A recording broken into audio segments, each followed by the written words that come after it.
탄청, 전라도와 충청남도 해안지역, 제주도에는 강풍주의보가 내려져 있습니다. 또 동해와 서해 그리고 남해에는 풍랑주의보가 발효돼 있습니다. KBS 제1라디오 4시 뉴스를 마칩니다. 아나운서 이상협이었습니다. KBS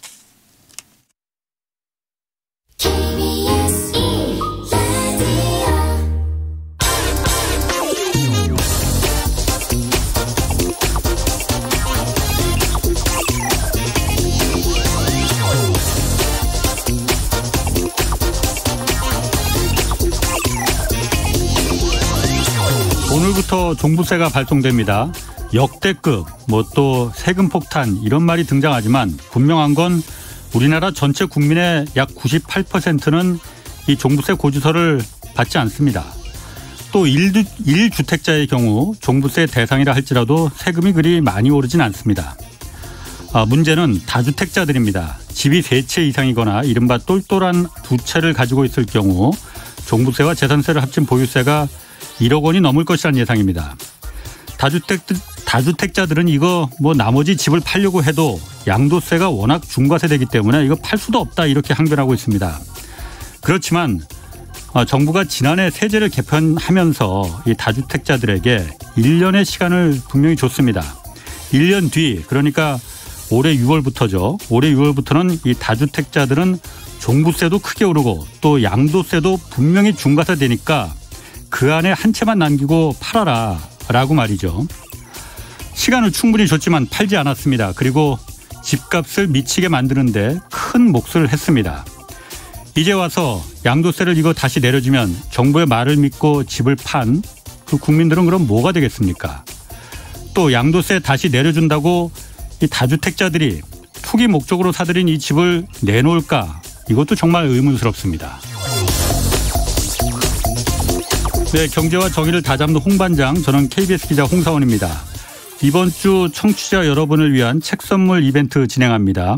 개그맨 황현희 씨가 쓴 경제 에세이 비겁한 돈을 매일 4분씩 추첨해서 보내드립니다. 투자의 원칙과 기본을 담은 책 비겁한 돈 받고 싶은 분은 성함, 연락처 그리고 주소와 함께 짧은 문자 50원, 긴 문자 100원이 드는 샵 9730으로 문자 보내주시기 바랍니다. 자, 홍사원의 경제쇼 출발하겠습니다. 유튜브 오늘도 함께 갑시다.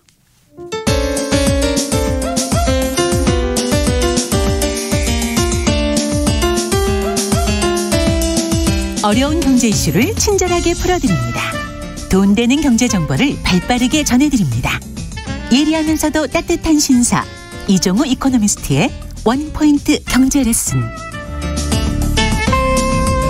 네, 원포인트 경제 레슨 시간입니다. 이종우 센터장 나오셨습니다. 안녕하세요. 예, 안녕하십니까. 자, 먼저 종부세 얘기부터 좀 하겠습니다. 오늘부터 이제 발송된다는데 어느 정도나 나오게 되는 겁니까?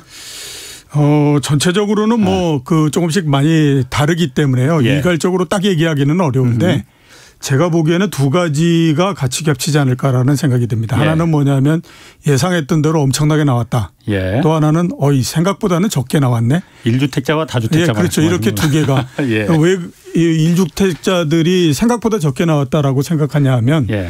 그동안에 워낙 공포심을 많이 불러일으켜 놨잖아요. 언론에서. 예. 그랬는데 실제로 받아보면 그렇게 많이 오르는 건 아니거든요. 예를 좀 들어주실 수 있을까요? 아크로 리버파크가 우리나라에서 제일 비싼 아파트지 않습니까? 반포. 예. 반포에.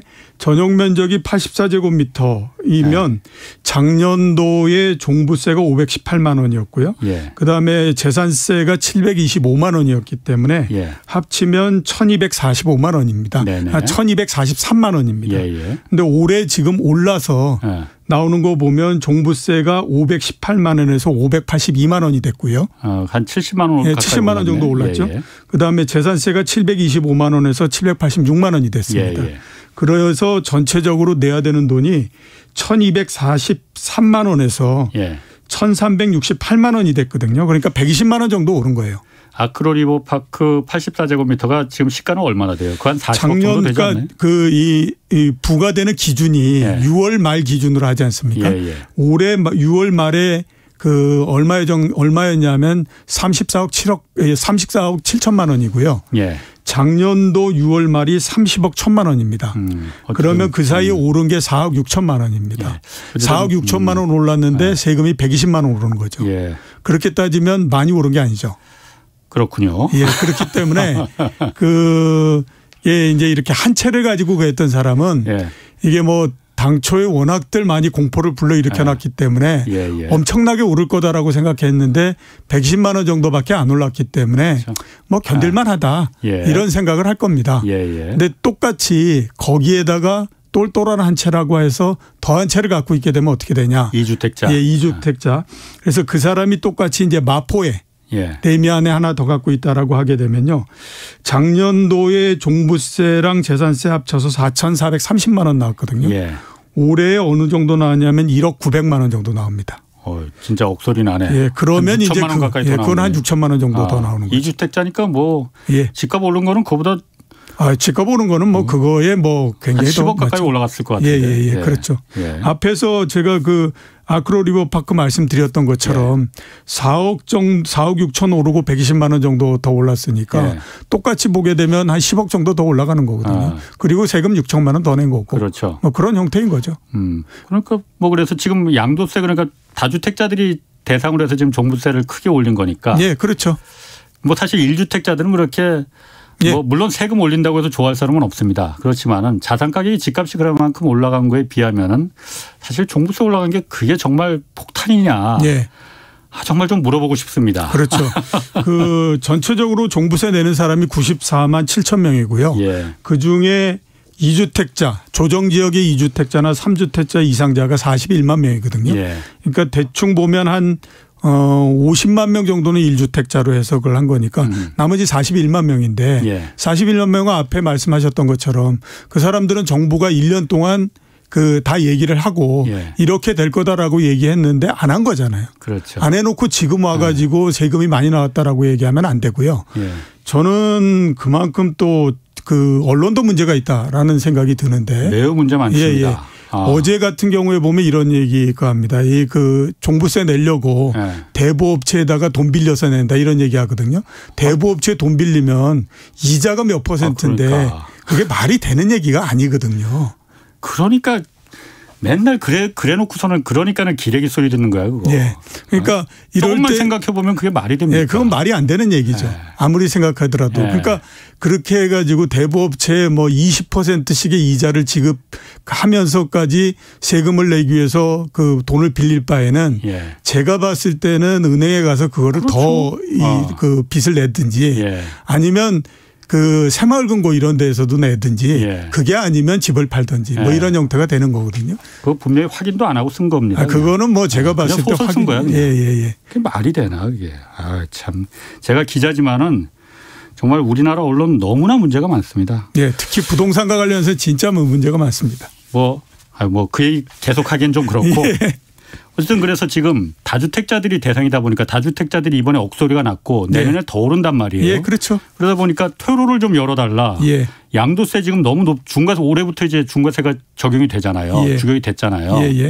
그러다 보니까 양도세가 너무 높으니 뭐 물론 집 하나서 양도세가 나고 나면은 손해는 아니지만은 이익이 너무 작은 거 아니냐. 그러니까 나 이거 못 파는 거 아니냐. 라는 얘기 하거든요. 제가 오프닝에서 얘기했지만은 그래서 작년에 1년간 유예를 준 거잖아요. 분명히 1년 뒤에 중과세 맞으니까 다주택자 팔아라. 뭐 1년의 절반은 마포에 살고 1년의 절반은 서초동에 살리는 그런 사람들은 없지 않느냐. 물론 핑계 없는 무덤이 없지만은 다주택자들의 상당수는 투기가 목적이지 않습니까? 그렇죠.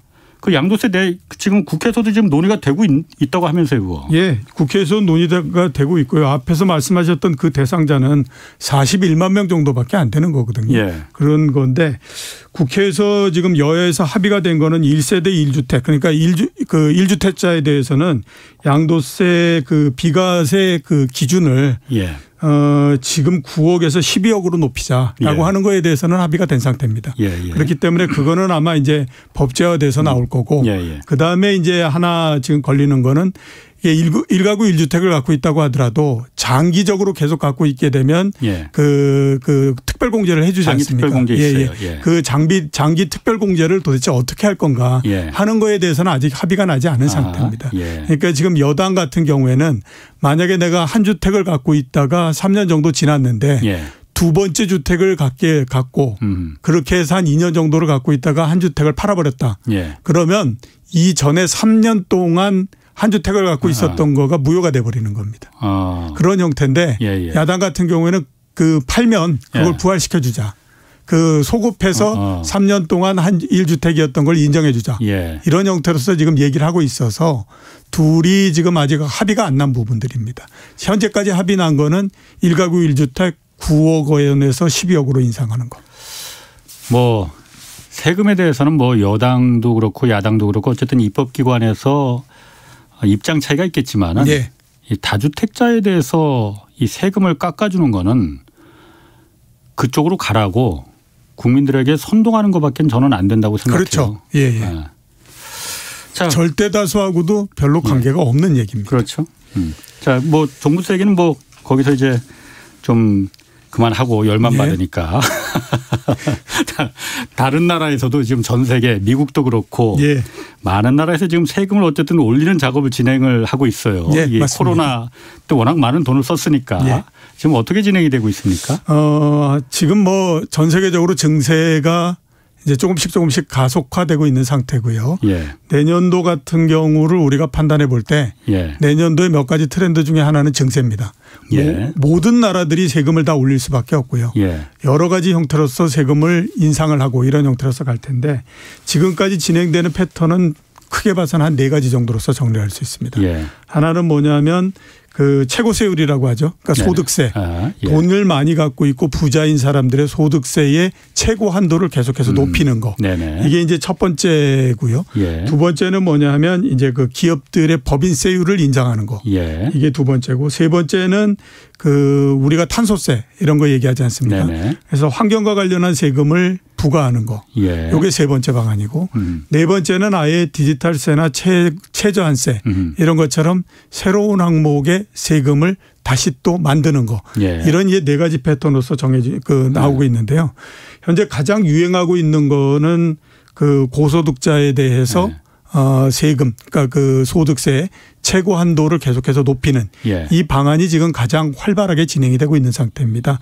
세계적으로 봤을 때 미국도 그렇게 돼 있고 독일, 노르웨이, 영국 그다음에 조금 형태는 다르지만 중국 여기 이제 모두 다 이제 이런 데 참가하고 있는 상태인데요. 미국 같은 경우를 보면 10월 28일 날 내년도 세제 개편안을 발표를 했습니다.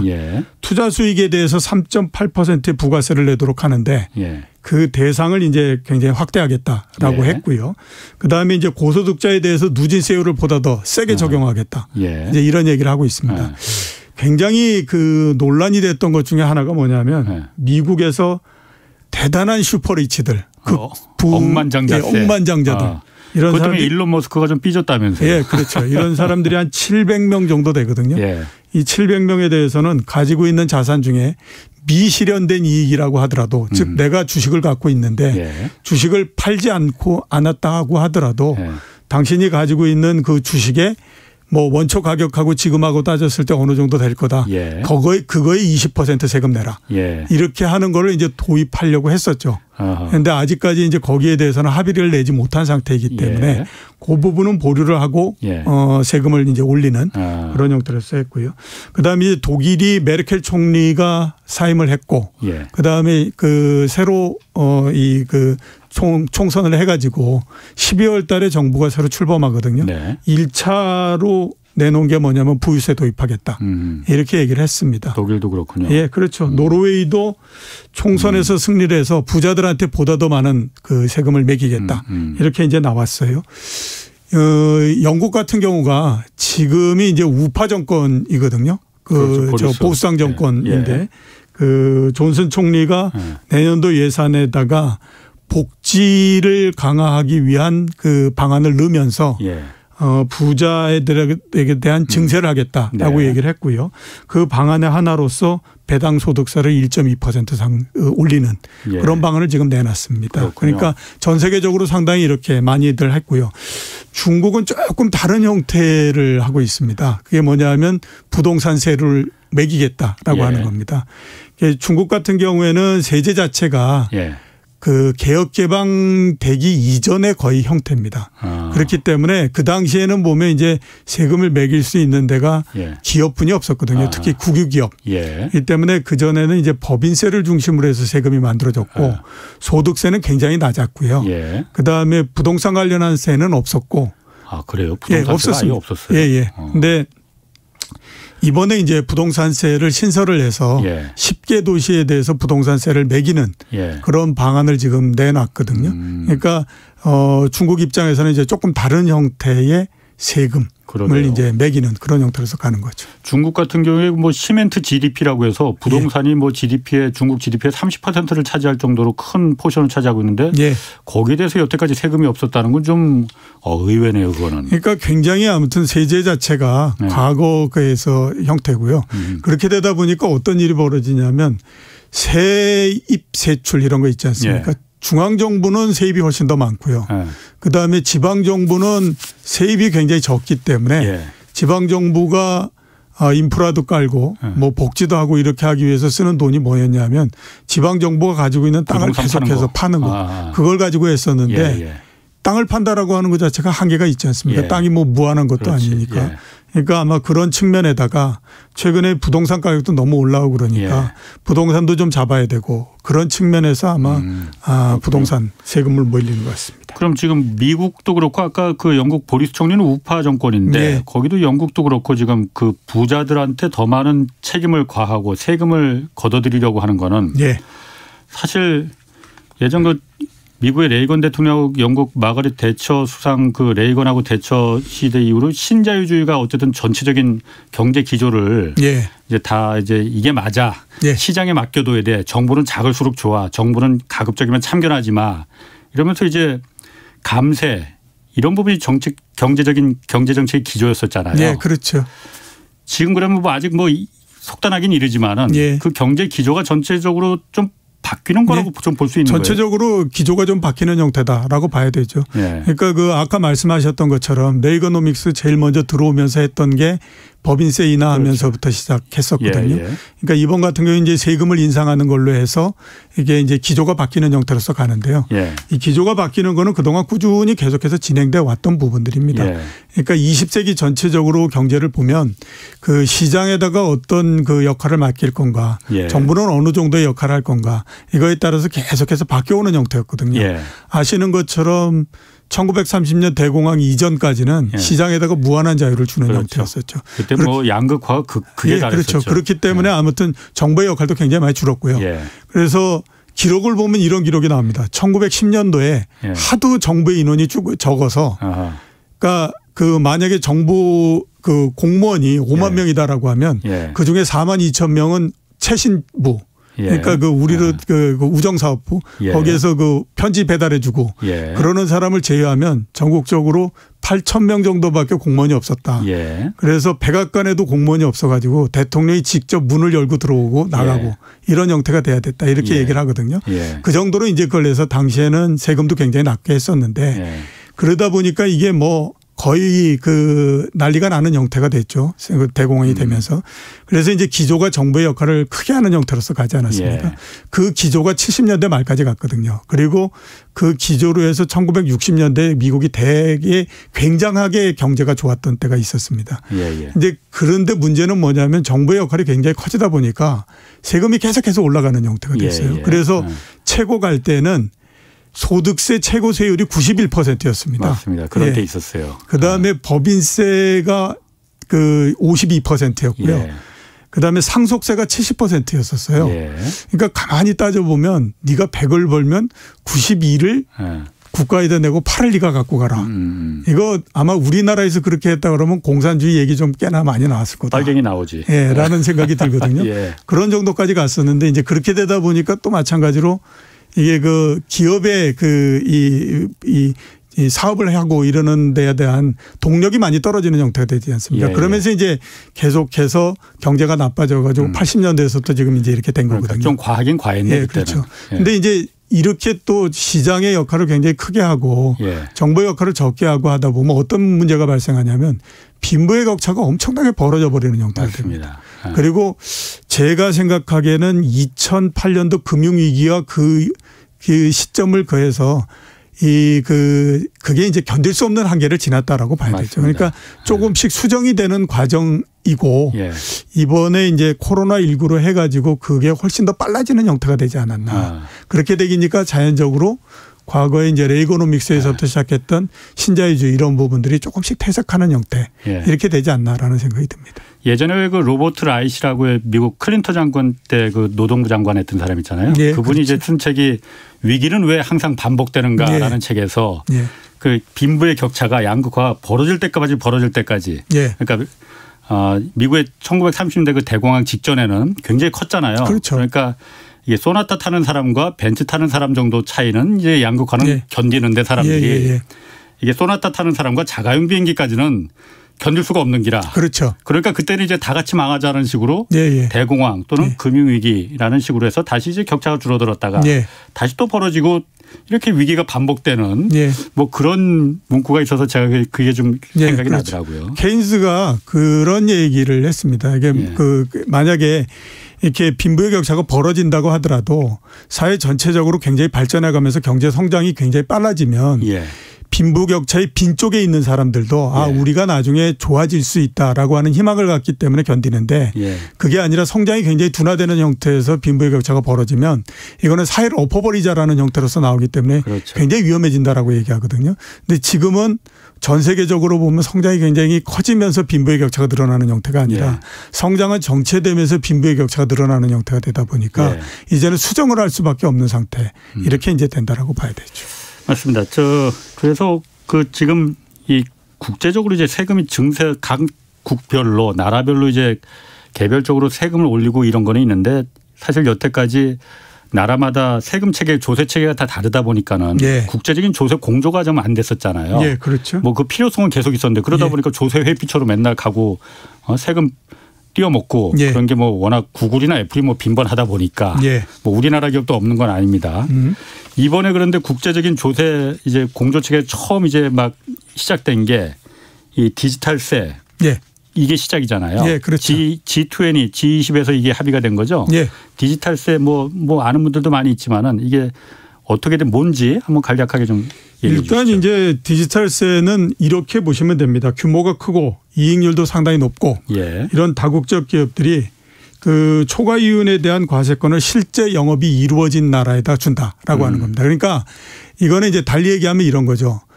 구글이라고 하는 회사가 우리나라에 와서 영업을 했다라고 하는 겁니다. 그래서 그 영업을 해가지고 아무튼 뭐 이익을 한 3천억 냈다. 근데 이제 원래대로 따지면 우리나라 법인세율에 따라 가지고 한 600억 정도 이렇게 내야 되는데 그거를 이제 뭐 이 우리나라에 영업을 하는 서버를 저기 어디 뭐 그 조세 피난처 이런 데다 넣게 되면 구글은 싱가포르에 두고 있어요. 그렇죠. 그렇게 되면 이제 그쪽에 굉장히 낮은 세율을 적용을 받기 때문에 우리나라에서 거둘 수 있는 세금이 굉장히 적다라고 하는 겁니다. 구글 같은 경우에 그래서 작년에 매출이 5조 원이었는데 한국에 낸 법인세는 97억 원이었대요. 그렇죠. 그것뿐이 안 냈죠. 이제 그렇게 되는 거죠. 그러니까 억울한 거지. 그러니까 그렇게 하지 말고 실제로 자기가 영업을 했던 지역에서 세금을 내도록 하자라고 하는 것이 이제 디지털세입니다. 그래서 이제 그 기준은 뭐냐면 우선 이제 어떤 회사들이 디지털세를 내야 되느냐 하는 회사의 기준이 있어야 되잖아요. 그 회사의 기준이 뭐냐면 연결 매출액이 200억 유로를 넘어야 된다라고 하는 겁니다. 그러니까 연결 매출액이라고 하는 건 모든 나라들에서 이루어지는 매출액을 다 합친 거. 그러니까 세계적인 매출액을 다 합친 게 200억 유로를 넘게 되면 그 회사는 일단 대상이 되고요. 그다음에 이제 그 매출액 영업이익률이라고 하죠. 그러니까 그 전체 매출액에서 영업이익이 얼마 정도 나오느냐. 그게 15% 정도를 넘어야 됩니다. 그 두 개의 조항을 동시에 그 충족을 시켜야 되는 거죠. 그런 기업이 대상이 되는 거고요. 이 그 매출액 200억 기준을 시간이 지나면서 조금씩 낮춰서 7년 후가 되면 100억 유로 정도로서 낮추겠다라고 하는 겁니다. 이제 그런 기업을 대상으로 하는 거고 그다음에 이제 그거는 전 세계적으로 구글이라고 하는 한 회사의 기준이 되는 거고 구글이 우리나라에도 영업을 하고 일본에도 하고 심지어 그렇죠. 뭐 태국에도 하고 그러지 않겠습니까? 예. 그러니까 한 나라에서 그 부과를 하고 이러는 거는 그 나라에서 그 100만 유로를 넘게 되면 그때는 이제 세금을 내야 되는. 아, 그러니까 전 세계로 그 본사 자회사 다 합쳐서는 200억 유로고 예. 어떤 나라에서는 100만 유로만 넘게 되면 그거에 적용을 받게 되는. 매출액입니까? 이익입니까? 영업이익입니까? 그 저 100만 유로요? 예. 예, 100만 유로는 매출액입니다. 매출액. 예, 예. 그렇게 돼서 앞에 말씀드렸던 것처럼 이제 15%를 그 10%를 넘으면 이렇게 예. 말씀을 드렸잖아요. 예. 그러니까 이제 10% 넘는 거에 대해서는 20에서 30% 정도로 세금으로 물린다. 이제 그 그런 예. 그렇게 되는 거죠. 10% 넘는 10% 넘는 부분에 대해서 20%에서 30% 그러니까 넘는 부분에 대략 한 그 정도 보시면 되고요. 그렇군요. 그렇게 해서 총 산정을 해봤더니 전 세계적으로 대략 147조 정도의 과세를 할 수 있는 권리가 생긴다. 예. 이렇게 보고 있습니다. 그럼 우리나라 기업은 거기 삼성전자하고 SK 하이닉스 두 군데가 딱 들어간다면서요? 예. 그럼 여기도 두 개도 그럼 삼성전자나 하이닉스 같은 경우에도 그러면 다른 나라에 예. 이 디지털세를 내야 되는 겁니까? 그러면은? 예, 그 내야 되는 거죠. 이 과세 기준이 되기 때문에 내야 되는데 그게 또 이제 굉장히 지금까지도 내고 있었잖아요. 지금까지도 냈기 때문에 그것만으로 따지게 되면 낼 필요가 없습니다. 아하. 이게 그 어떻게 되냐면요. 삼성전자를 가지고 예를 들어 드릴게요. 작년도에 삼성전자의 매출액이 236조였습니다. 그러니까 앞에서 말씀드렸던 200억 유로 이 기준은 넘는 거죠. 그래서 이제 그걸 넘고요. 그다음에 이제 작년도에 영업이익이 얼마냐면 36조였거든요. 영업이익률이 대략 보면 15.3%니까 10% 기준을 넘죠. 그러니까 삼성전자는 그거의 기준을 통과한 겁니다. 그렇게 되니까 이제 디지털세를 물어야 되는 거고요. 얼마를 무냐면 앞에서 그 36조의 영업이익이 난 거에서 그 10%를 넘는 부분이니까 15% 정도의 이익률이었잖아요. 그게 이제 10%를 넘는 부분에 대해서 내잖아요. 그러니까 이제 5%가 얼마냐면 12.5조입니다. 12조 5천억 원만큼이 이제 해당이 되는 거거든요. 거기에 그 넘는 부분의 0.2% 그 20%에서 30%니까 30%를 낸다라고 따지고 거기에다가 해외 매출 비중을 또 곱해야 됩니다. 그리고 지역별 가중 평균 세율을 곱하고 이렇게 되면 복잡한데 그거는 뭐 아실 필요는 없고요. 그렇게 해서 총 나오는 금액이 얼마냐면 7,780억입니다. 그러니까 작년도 기준으로 따지면 디지털세를 내야 되는 총 액수가 7,780억 나오는데 작년도에 삼성전자가 해외에다가 낸 그 세금이 얼마면 2조 7천억 원입니다. 그럼 거의 뭐 그렇죠. 훨씬 넘네. 이미 다 넘어버렸기 때문에 낼 세금을 다 냈다라고 하는 거예요. 그러게요. 그러니까 이제 뭐 더 이상 낼 필요는 없는 거고요. 삼성전자 같은 그러니까 조세 회피처 이렇게 뭐 구글처럼 서버를 갖다가 한국에서 영업은 돈은 다 벌면서 싱가포르에 서버 있으니까 우린 싱가포르에 낮은 세율로 낼래 이런 기업들만 그게 좀 징벌적으로 해당이 되는 거고 해당이 되는 거군요. 삼성전자 같은 경우에는 이제 본사가 한국에 있기 때문에 당연히 이제 한국의 법인세율도 적용이 되는 거고요. 그렇게 되다 보니까 이제 거기에서부터 피해지는 겁니다. 그렇군요. 말씀하셨던 것처럼 해외 법인 같은 경우에는 해외 기업들 같은 경우에는 우리나라에다가 돈 더 내야 되거든요. 구글 코리아가 말씀하셨던 것처럼 5조 매출 냈고요. 작년도에 97억 법인세 냈습니다. 그다음에 애플이 3조의 매출을 냈거든요. 그다음에 또 페이스북도 1조 냈는데 이 세 개 회사를 합치게 되면 대충 작년도에 180억 정도 세금이 세금 냈습니다. 그런데 총 디지털세를 매기게 되면 내야 되는 금액이 1,000억 정도 이렇게 됩니다. 한 5배. 5배인가? 5배 정도 되는 거죠.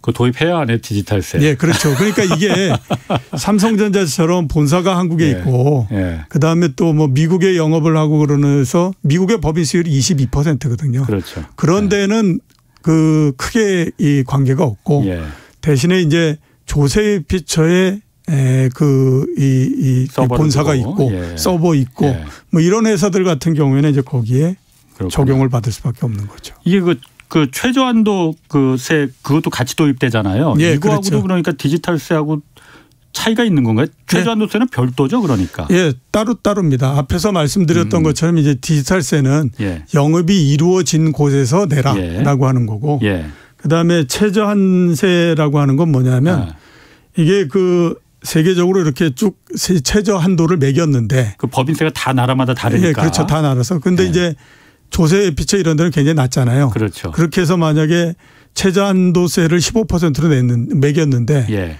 그 A라고 하는 그러니까 그냥 뭐 싱가포르라고 얘기를 하죠. 싱가포르의 법인세율이 7%밖에 안 된다. 그러면 훨씬 더 낮게 내잖아요. 그렇죠. 근데 이제 만약에 최저한도세가 도입이 되면 이게 도입되고 다국적 기업 같은 경우에는 여러 나라들에서 영업을 하잖아요. 그러면 싱가포르에서 7% 냈어. 그러면 나머지 나라에서 7% 15%에서 7% 뺀 나머지 8%만큼을 나머지 다른 데에서 내 이렇게 되는 겁니다. 그러니까 그게 무슨 얘기냐면 본사가 있고 그다음에 자회사가 있고 그렇잖아요. 만약에 자회사가 최저 한도보다도 더 낮은 세금을 내게 되면 그 나머지 부분만큼 그러니까 그 안 낸 부분만큼을 본사가 내야 되는 거예요. 그럼 15%를 원래는 최저한도세로 지금 정해놓으면은 싱가포르에서 7%만 만약 세금을 내면은 나머지 8%는 구글은 본사가 미국 있는 거예요. 본사에다가 내야 되네. 어차피 그렇죠. 내야 되네. 그렇죠. 그다음에 또 반대로 본사가 굉장히 그 세금이 낮은 곳에 있게 되면 자회사가 그걸 내야 되는 겁니다. 어쨌든 무조건 15%는 내야 되는 거군요. 무조건 아무튼 뭐 15%는 내라 이렇게 되는 거죠.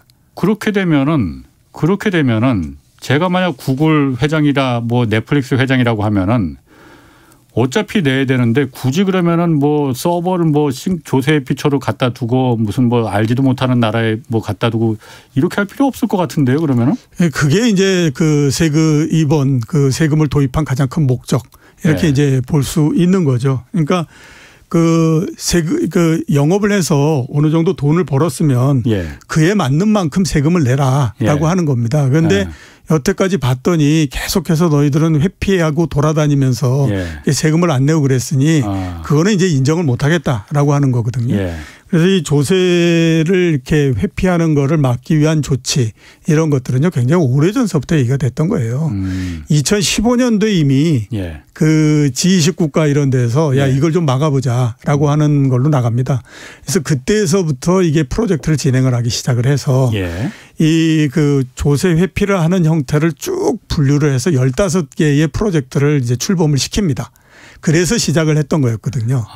그게 이제 2017년 정도 되면 참가했던 나라가 20개에서 83개로 늘어나고 올해 이제 7월 8월 되면 140개로 늘어나고 이렇게 됐고 그다음에 이제 G20 재무장관 회의에서 이거를 대체적으로 안을 만들었고 그다음에 그거를 149개 국가들에서 그러면 그렇게 합시다라고 이제 했고요. 마지막으로 했던 게 이제 G20 재무장관 그 정상회담에서 그래 그러면 이렇게 하자라고 해가지고 이제 추인을 낸 거죠.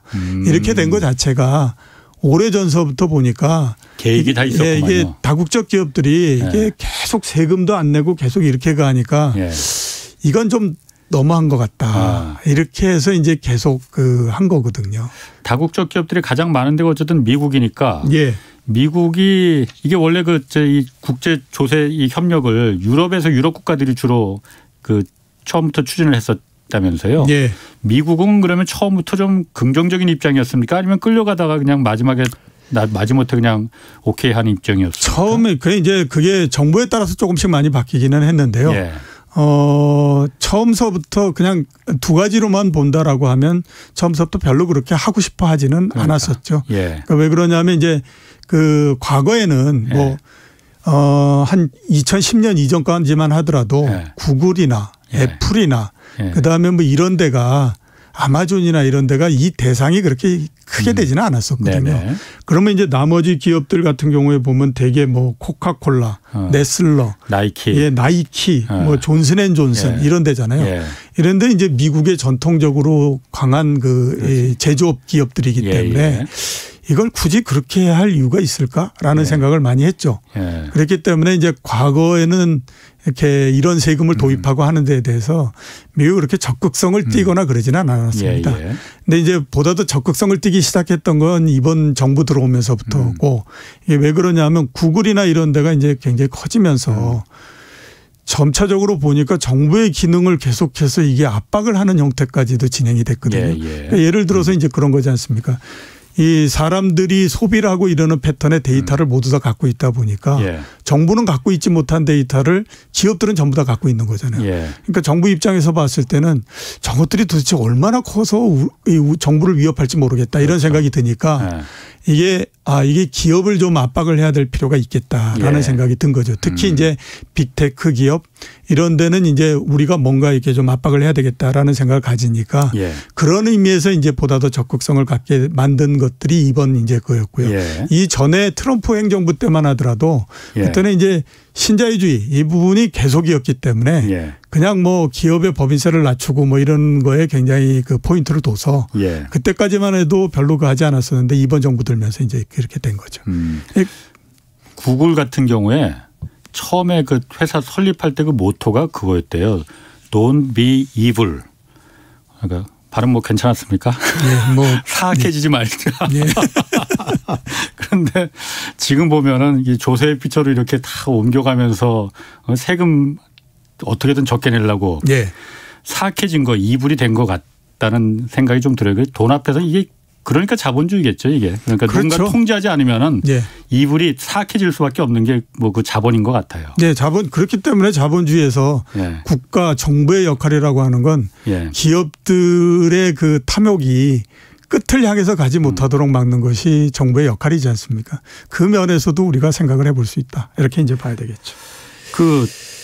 이 디지털세가 이게 개인들한테는 영향이 없는 거죠? 디지털세가 개인들한테는 그다지 기업에 영향 주는 거고 뭐 물론 이제 뭐 그렇게 볼 수 있겠죠. 기업에 영향을 줘서 기업의 조세가 늘어났기 때문에 그거를 그 개인들한테 떠넘긴다 뭐 이렇게도 볼 수 있지만 뭐 구글이나 뭐 애플이나 이런 데가 버는 돈이 얼마인데 거기에다가 일정하게 어느 정도 세금 더 낸다고 해서 그럴 정도는 아니라고 봐야 되죠. 그럼 기업에 어쨌든 디지털세가 투자를 좀 위축시킬 우려가 어쨌든 세금 많이 거치면 그게 투자하고 직결되니까 투자를 위축시킬 우려 있지 않느냐. 그럴 것 같은데요. 그 세금을 반대하는 가장 그 사람들이 가장 내세우는 부분들이 그거죠. 그러니까 이제 세금을 높이게 되면 일단 뭐 투자도 안 할 거고 그다음에 뭐 어느 하지 않을 거냐 이렇게 이제 그걸 하거든요. 근데 뭐 제가 봤을 때는 그럴 가능성은 별로 없다 이렇게 이제 보입니다. 왜냐하면 우선 제조업체 같은 경우에는 지금 각 나라들의 제조업체에다가 매기는 법인세가 지금 디지털세나 최저한세보다는 훨씬 더 높습니다. 그렇군요. 최저한세가 15%거든요. 근데 이제 그거보다는 높기 때문에 이게 이미 법인세가 훨씬 높은 상태니까 최저한세를 정한다고 하더라도 그 밑에 있으니까 영향을 주지 않잖아요.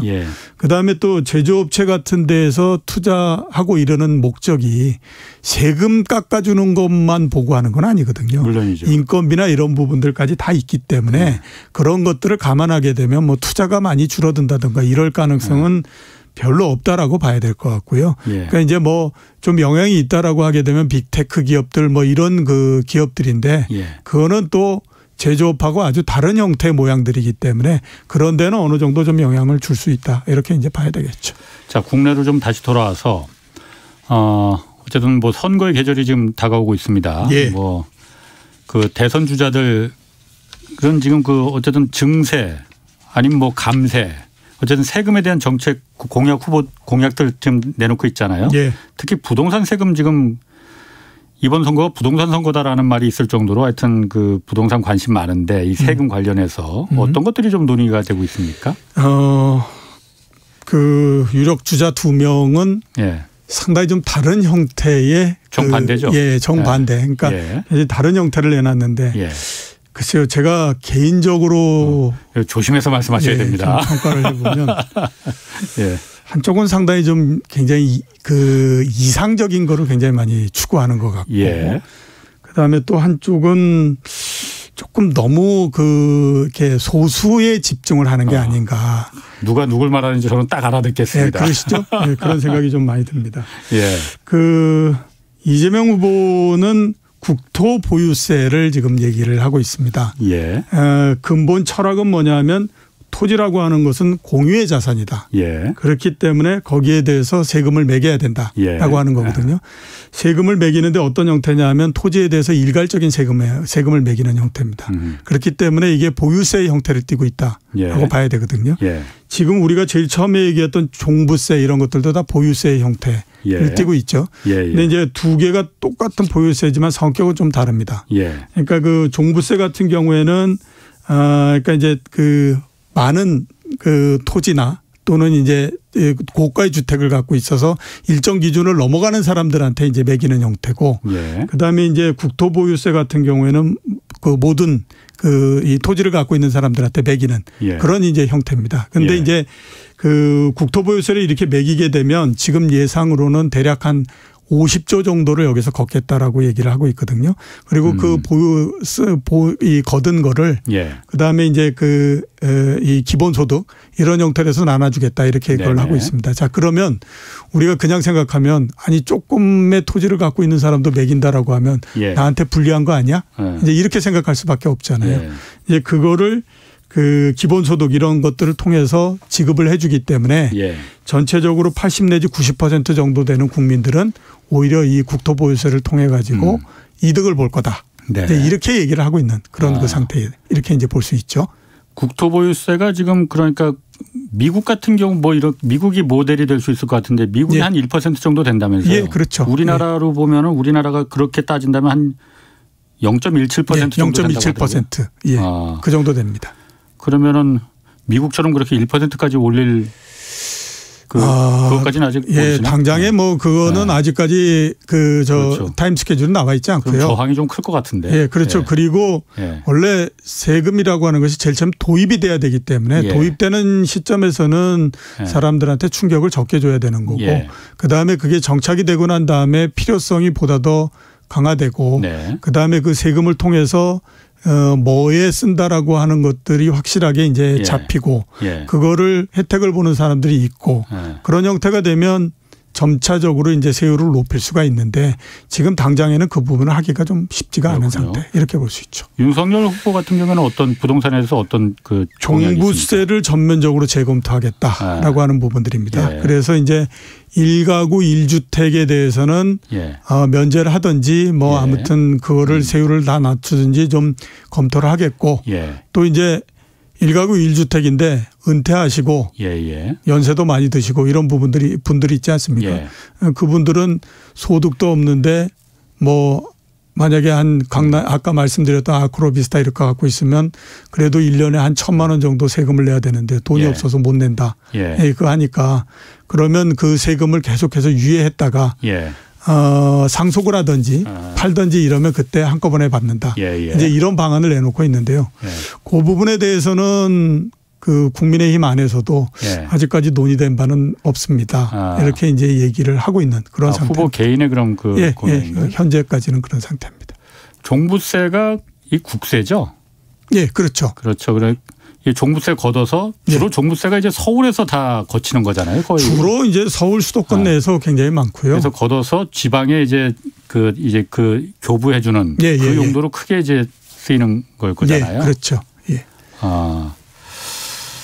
또 다른 후보들은 뭐 어떻습니까? 뭐 현재까지는 보면 다른 후보들은 뚜렷하게 그 정책이 나와 있는 특히 이제 부동산 세금과 관련한 정책 이 부분들이 나와 있는 거는 별로 없고요. 심상정 후보 같은 경우는 옛날서부터 계속 부자세 이 부분들을 얘기를 했으니까 아마 이번에도 비슷한 형태의 얘기는 나오지 않을까라는 생각을 좀 하고 있습니다. 그렇군요. 자, 그러면 어쨌든 그 전반적으로 증세가 세금을 올리는 게 뭐 세금 올리면은 당연히 좋아할 그 사람은 없습니다. 좋아할 기업도 없을 테고 증세가 경제에 어떤 영향을 미치겠느냐. 어쨌든 코로나 시대를 겪으면서 워낙 많은 돈을 썼으니 그 부분을 메꿔야 되는 거는 분명히 메꿔야 됩니다. 뭐 땅 파서 메꿀 수도 없는 거고 누군가는 세금을 더 올리겠다는 말을 분명히 꺼내야 되는데 그 정부가 증세가 경제는 그럼 어떤 영향을 좀 미칠까요? 일단은 이제 왜 이렇게 증세가 유행이 되느냐라고 하는 부분. 그다음에 앞으로 계속해서 이제 어떻게 될 거냐 하는 부분에서부터 한번 짚어봐야 되는데 네. 제가 봤을 때 이제 세금을 늘리고 하는 거는 트렌드입니다.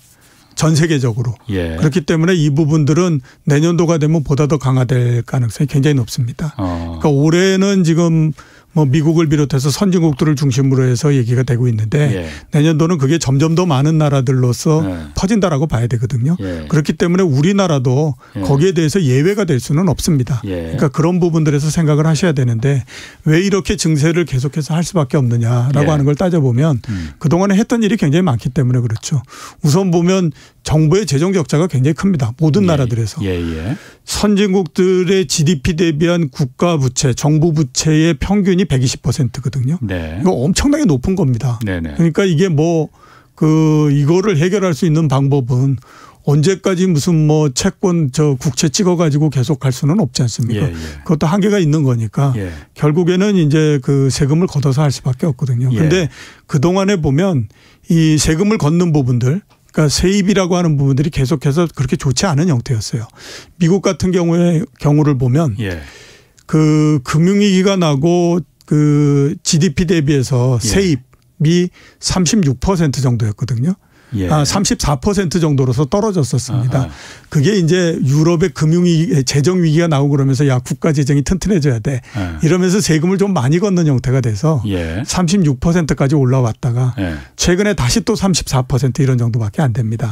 그러니까 이게 세금을 더 걷어야만 되는 거거든요. 그렇게 되고 두 번째는 세금을 통해서 빈부격차를 줄여야 됩니다. 전 세계적으로 그동안에 오랜 시간 동안 경제를 끌고 왔으면서 느꼈던 게 뭐냐면 누진세와 그다음에 그렇게 해서 걷었던 세금을 정부가 직접적으로 이전해 주는 거가 이 빈부격차를 해소하는 가장 좋은 방법이더라라고 하는 건 이미 증명이 된 거거든요.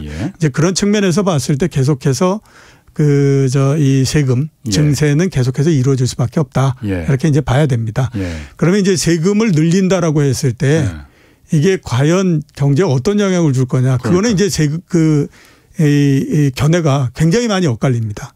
그러니까 이제 시장주의자, 그러니까 시장을 보다 더 중시하는 사람들 입장에서는 세금을 덜 걷게 되면 기업들이 투자 활동도 굉장히 활발해질 거고 그다음에 또 그에 따라서 이 소득도 개인들의 그 가계 소득도 늘어나고 그럼 일자리가 많이 생기고 소비도 늘어나고 일자리도 늘어나고 이렇게 되면 경제가 보다 더 활성화되기 때문에 세금을 덜 걷는다고 하더라도 그 소득이 많이 내기 때문에 똑같은 소득세율을 가지고도 더 많은 세금을 거둘 수 있다. 국가는 그렇기 때문에 경제가 좋아진다. 이렇게 이제 생각을 하는 거고요. 그다음에 이제 또 정부가 역할을 해야 된다라고 보는 쪽에서는 그렇게 생각을 하다가 우리가 대공황도 만났고 그렇죠. 뭐 이렇게 했으니 그거는 금융위기도 겪었고 금융위기도 겪었고 그거는 맞는 얘기가 아니고 이 기업들에다가 그대로 맡겨놓고 시장에 맡겨놓으면 그 탐욕이라고 하는 것이 끝을 향해서 가기 때문에 여러 가지 나쁜 일들이 발생을 한다. 그리고 기업들이 하지만 그 경제 전체적으로 봤을 때 기업이 못하는 부분들이 있다. 그거를 하기 위해서 정부의 역할이 있어야 되는데 정부가 할 수 있는 하기 위해서는 세금이 필요한 거고 그다음에 정부의 지출이라는 것을 통해서 경제가 움직여야 되는 부분들도 있기 때문에 세금을 많이 걷어서 많이 쓰는 것이 경제에 굉장히 활성화된다. 이런 얘기들을 합니다. 그렇기 때문에 이게 어디가 맞다라고 하는 거를 참 알기는 굉장히 어렵죠. 그게 이제 보는 관점에 따라서 계속해서 바뀌는 형태가 돼버리고요. 근데 이제 그거 하나는 분명하다라고 봐야 되죠. 세금을 많이 걷게 되면 가계의 가처분 소득이 줄어들지 않습니까?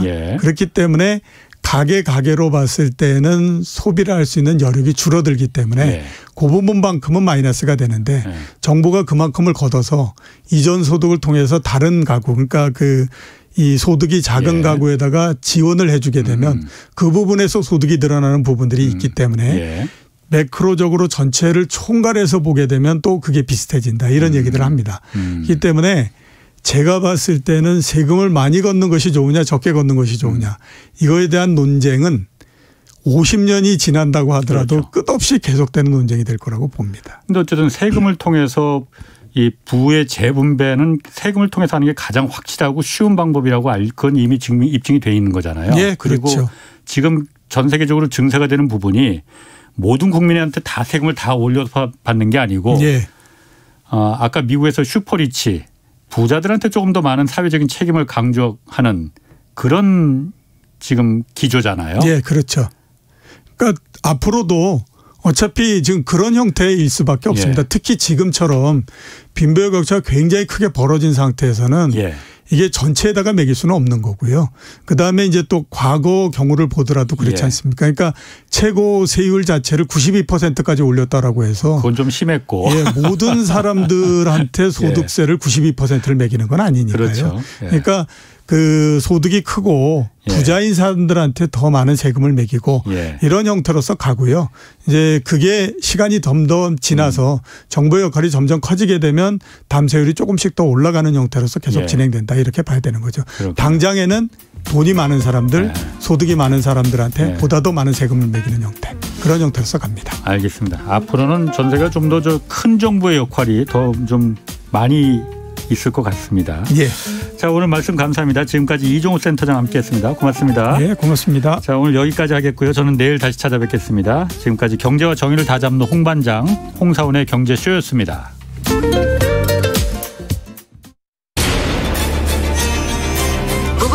K 드라마